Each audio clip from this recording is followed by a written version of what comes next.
ఉచిత బస్సు ఆంధ్రప్రదేశ్లో కూటమి హామీలలో కీలకమైన హామీలలో ఇది ఒకటి. ప్రభుత్వం వచ్చి 9 నెలలు గడుస్తున్నా ఇప్పటి వరకు ఆంధ్రప్రదేశ్లో మహిళలకు ఉచిత బస్సు పథకం ఇంకా అమల్లోకి రానేలేదు. దీనిపై మహిళా లోకంలో కొంత ఆందోళన వ్యక్తమవుతున్న ఈ తరుణంలో త్వరలోనే ఆ పథకాన్ని అమల్లోకి తీసుకువస్తానని రాష్ట్ర సర్కార్ అంటోంది. అయితే తాజా బడ్జెట్లో కూడా దానికి సంబంధించి ఊసే లేకపోవడంతో విపక్ష నేతలు విమర్శలతో చెలరేగిపోతున్నారు. అసలు ఇంతకు ఉచిత బస్సు పథకం ఏమైనట్లు?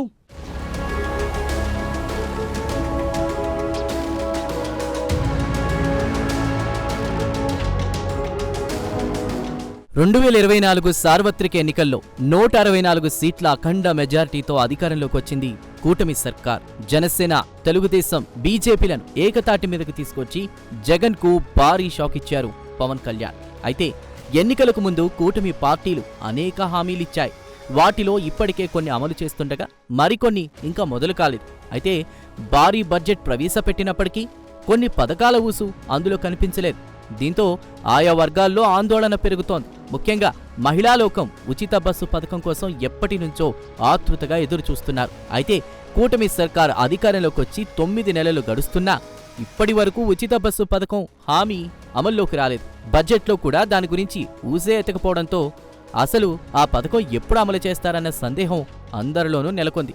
అయితే ప్రభుత్వం మాత్రం త్వరలోనే ఉచిత బస్సు పథకాన్ని అమల్లోకి తీసుకొస్తామని చెబుతోంది.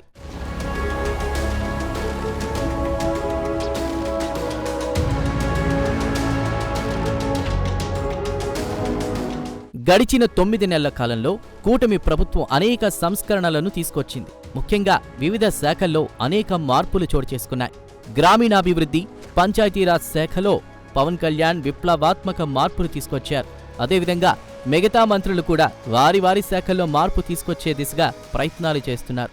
అయితే అభివృద్ధిని ప్రధాన అంశంగా తీసుకున్న కూటమి సర్కార్ ఆ దిశగా వేగంగా అడుగులు వేస్తోంది. ఉద్యోగ, ఉపాధి అవకాశాలను కల్పించేందుకు, రాష్ట్రంలో పేదరికం నిర్మూలించేందుకు కూటమి ప్రభుత్వం వడివడిగా అడుగులు వేస్తోంది. ఇందుకు సంబంధించి పెట్టుబడులు, పరిశ్రమలు తీసుకొచ్చే దిశగా కూటమి ప్రభుత్వం ప్రయత్నం చేస్తోంది. అంతేకాదు కేంద్రం నుంచి కూడా భారీ ఎత్తున నిధులు తీసుకొచ్చి అభివృద్ధికి ఎలాంటి అడ్డంకులు లేకుండా చూస్తోంది. అయితే సంక్షేమ పథకాల విషయానికొచ్చేసరికి నెలకు 4,000 రూపాయల పెన్షన్ పథకాన్ని ఇప్పటికే అమలు చేస్తుండగా వృద్ధుల్లో కూటమి ప్రభుత్వంపై నమ్మకం పెరిగింది. అయితే ఉచిత బస్సు పథకం కోసం మహిళలు మాత్రం 9 నెలల నుంచి ఉత్కంఠగా ఎదురు చూస్తున్నారు. మరి ఆ పథకం ఎప్పుడు అమలవుతుందో తెలియదు గాని విపక్షం నుంచి మాత్రం అనేక విమర్శలొస్తున్నాయి.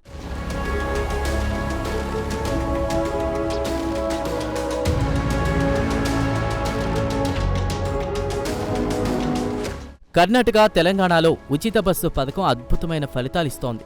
అక్కడ అధికారంలోకి వచ్చిన అతి తక్కువ కాలంలోనే పథకాన్ని అమల్లోకి తీసుకొచ్చారు. కానీ ఏపీలో మాత్రం ఇంకా మొదలు పెట్టలేదు. తాజా బడ్జెట్లో కూడా మహిళలకు ఉచిత బస్సు పథకం గురించి ఊసెత్తకపోవడం వారిని నిరాశకు గురిచేసింది.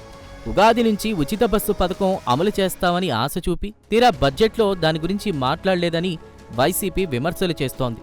అయితే కర్ణాటక, తెలంగాణలో ఉచిత బస్సు పథకం వల్ల ఆటో డ్రైవర్లు ఆత్మహత్యలు చేసుకుంటున్నారంటూ అక్కడి విపక్షాల ఆందోళన కూడా నిర్వహించాయి.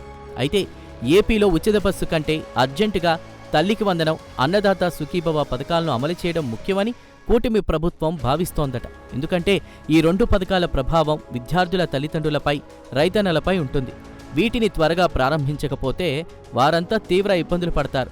ఉచిత బస్సు అర్జెంటుగా ప్రారంభించకపోయినా అంత ఇబ్బందేమీ ఉండదు కాబట్టే వీటికి నిధులు కేటాయించి వీటిని ముందు ప్రారంభించాలని ప్రభుత్వం ఆలోచించినట్లు తెలుస్తోంది. మరి ఏపీలో ఉచిత బస్సు ప్రయాణం ఎప్పటి నుంచి అమల్లోకి వస్తుందో కాలమే తేల్చాలి.